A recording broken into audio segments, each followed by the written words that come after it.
What's up, everybody? It's the Common Sense Investor coming at you with another video. And in this video, we're going to be talking about the new lawsuit against AMC for video privacy protection violations, okay? I'm going to explain exactly what that means. I'm going to tell you the story of how it got started. And I think when you go down this rabbit hole with me, it's kind of cool. But first, we're going to take a look at AMC illegally shares customers' information with Facebook lawsuit claims and report. A federal lawsuit claims that AMC Entertainment Holdings illegally shared customer information with Facebook, the Kansas City Business Journal reports. The lawsuit claims that the movie theater chain and meme stock darling illegally shared personal identifiable information with Facebook each time the plaintiffs bought a ticket on the AMC website, according to the report.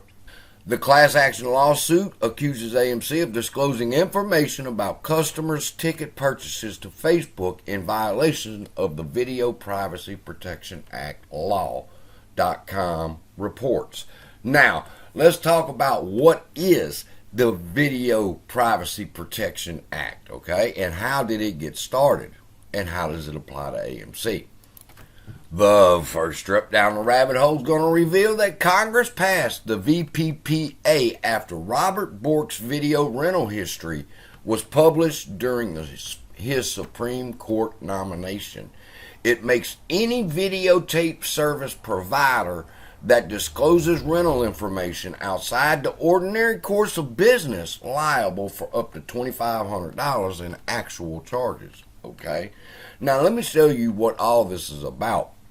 If you go over here on Facebook, you're going to see this is strictly on my Facebook. You'll see that there's an ad here, a sponsored ad by Stellar Lumens. And what is it about? It's ChatGPT tool for Amazon sellers. Okay, now why is this ad on my Facebook page? Well, I went to this site once and I looked at their information.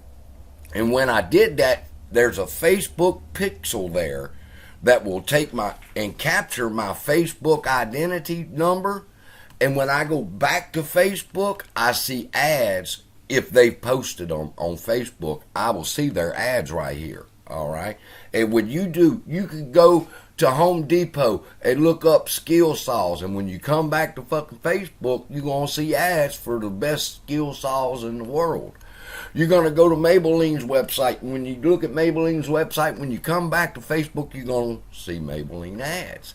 That's Facebook pixels. They follow you from where you travel on the internet, and they bring it back to Facebook, and Facebook sends the ads out. Look right here on Twitter.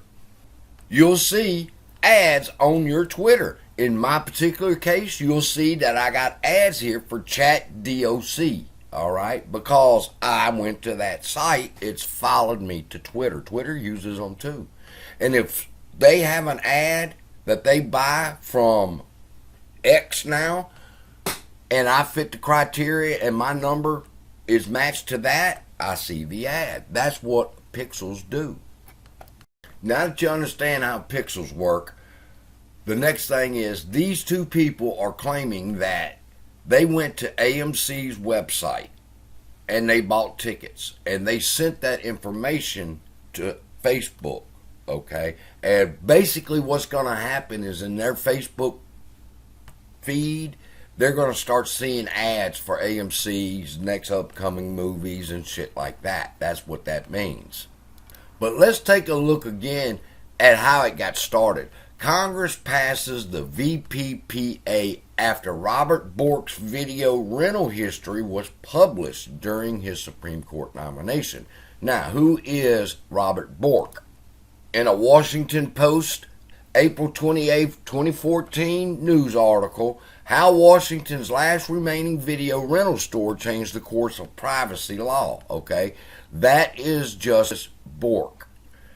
And it says right here, it all started when a Supreme Court and one reporter who wanted to know what a nominee had been watching.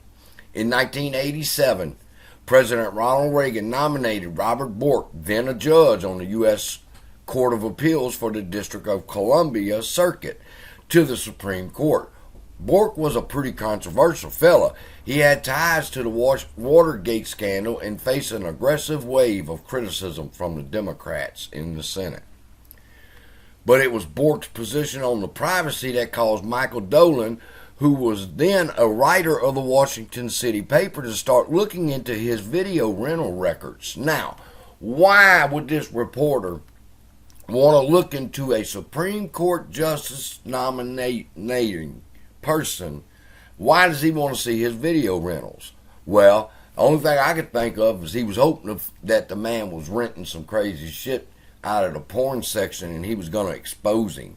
But that didn't end up being the case. He had a clean slate. He had 146 tapes that the judge had checked out over the past 2 years. This motherfucker just walked in and asked the manager on duty whether he could take a peek at Bork's rental history, and he said, yeah, shit, here you go. And he gave him a list of all the videos that the Supreme Court nominating judge had rented.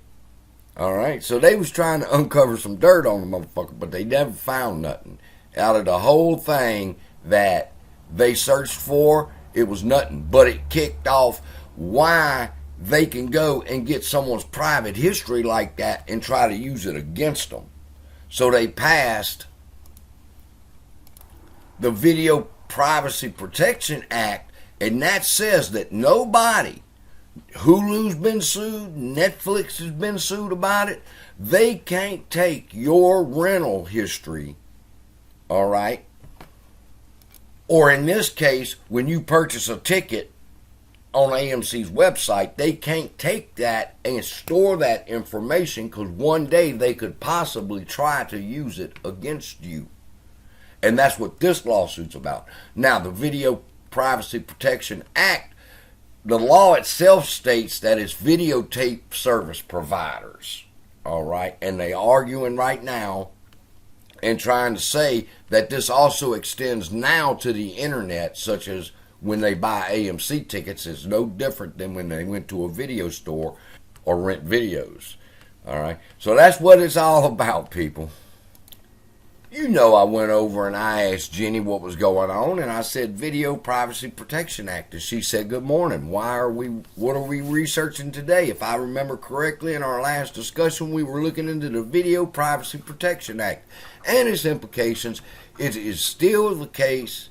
Is this still the case, or is there something else related to the civil law what you'd like to explore today? Let me know, and I'll be ready to assist you with your research and analysis. Is not Jenny awesome? So I said, what is the VPPA? What does it say? And she explained it to me, all right? And we went on down, and I says, does this statement apply to movie tickets? It's important to note that the VPPA specifically applies to video rentals and purchase records rather than general video consumption history or streaming platforms. And she responded and told me the answer to that.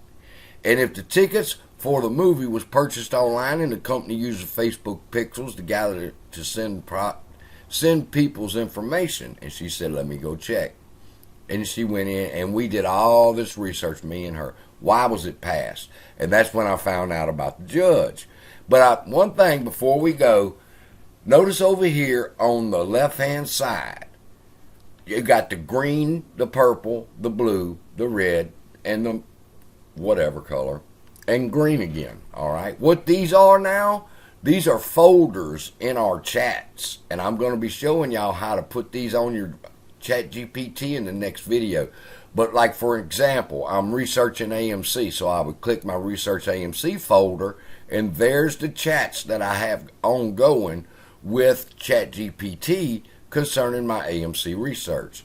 If I wanted to look about what the judge had just said, I would just click on it, and I see what chats I have going on with Chat GPT concerning the judge's opinion. And I'm going to show y'all about all that in the next video. So with that, hope that brings some clarity on what's going on. It's not necessarily that it's going to be a frivolous lawsuit. It really does have some merit to it, because you don't want anybody keeping those kind of records on us. All right, that's just another form of control that they can use against us, and I don't like it. And I'm not saying the lawsuit's going to go anywhere, but even if they did violate it, you've seen that it's only a $2,500 fine. So with that, love y'all, be blessed, and I'll see you in the next video.